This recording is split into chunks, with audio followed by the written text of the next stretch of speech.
آپ دیکھ رہے ہیں ایف ایس میڈیا نیٹورک اور میں ہوں محمد ضیاء الحق۔ خبر شامل کرتے ہیں پیرس سے۔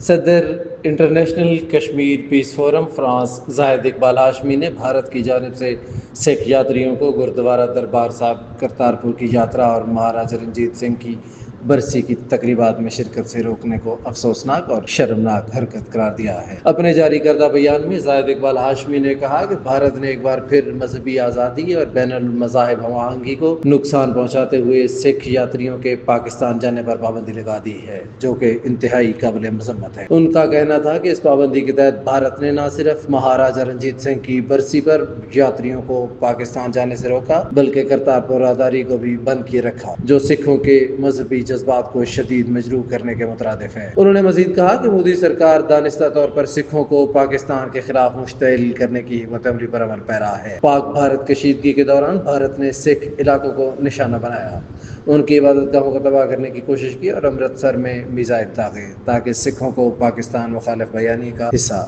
بنایا جا سکے۔ انہوں نے مزید کہا کہ بھارت نے ننکانہ صاحب جیسے مقدس مقام پر ڈرون حملے کی مذموم کوشش کی۔ بھارت ایک مکار دشمن ہے۔ بھارتی وزیر اعظم نریندر مودی انسانیت کا قاتل ہے۔ گجرات کا کسائی اب سکھ یاتریوں کو اس کی مذہبی رسومات سے بھی روک رہا ہے، جو کہ انتہائی غیر مناسب ہے۔ انہوں نے مزید کہا کہ ہندوستان میں بسنے والے اقلیتوں کی حالت زار کو دیکھ کر بابا قوم قائد اعظم کا نظریہ آج ایک دفعہ پھر سچ ثابت ہو رہا ہے۔ آج کا بھارت قائد کے اس فیصلہ کو درست ثابت کر رہا ہے کہ مسلمانوں کے لیے علیحدہ وطن ناگزیر تھا۔ پاکستان ہمیشہ زندہ باد۔ سبسکرائب کیجیے ایف ایس میڈیا نیٹورک اور دیکھتے رہیے تازہ ترین تبصرے اور خبریں۔